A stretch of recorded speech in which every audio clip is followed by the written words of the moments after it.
Okay, so here's a word for some people that need it. Human beings, as far as we know. And the word is in these Hebrew writings or Hebrew scriptures or Torah or the Bible or the Old Testament. This thing we have from who knows where, right? Some say from God and some say, they don't know where. At any rate of speed or slowness, inside these writings, these books, these letters, these recordings on paper, we have many instructions on how to live, how we can live, and how life is offered to us. But there's a group of people that look at that and say, "Well, I see that it says here, don't do this. But how close can I get to that line? Don't murder, but I can actually hate my brother or my sister or my neighbor."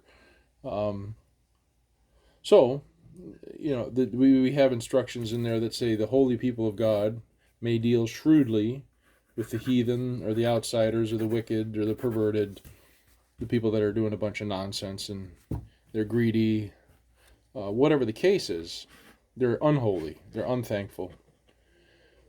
But since it's all there for man to see and look at, some look at that and say, well, I'm righteous. After all, I have this special blood in my veins. I have this special label. I have this knowledge that nobody else has.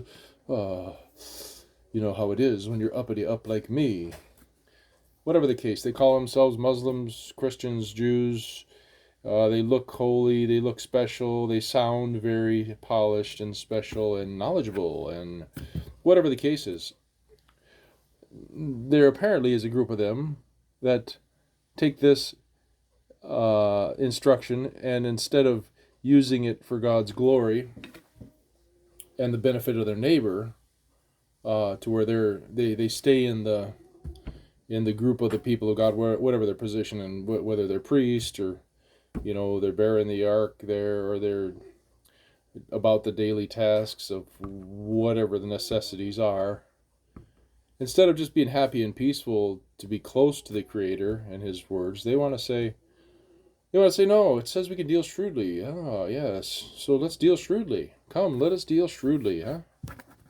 And like happened to them, a group of them, and so they take that to say, well, okay, we've got a group of people over here that we really don't like, but we won't say that. But we'll make every opportunity for them to sin, and we'll provide that for them, and then of course, we'll figure out tricks and things like that they can't get out of, and more or less go on the offense. Use that instruction there to go on the offense against their neighbor, another human being who's perfectly at peace with them otherwise.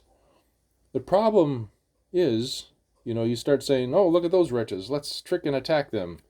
The problem with that is there's this creator dude up in heaven. He done made these folks, made these people, and he made them in his image, all of them. And they have this ability to be resilient, intelligent, and even vengeful. And maybe even all three rolled into one. And then what's going to happen if the Creator is not pleased with the people that are going on the offensive, using His words that should do them good if they walked uprightly, but they're using His words to attack their neighbor and provide an excuse to do all kinds of wickedness, in God's name, of course, because we can't just let the world go to pot.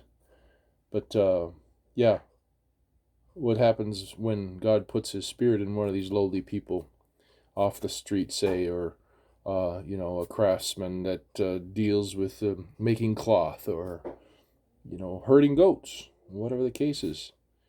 Yeah, something like that happened, I think, with the prophet Amos.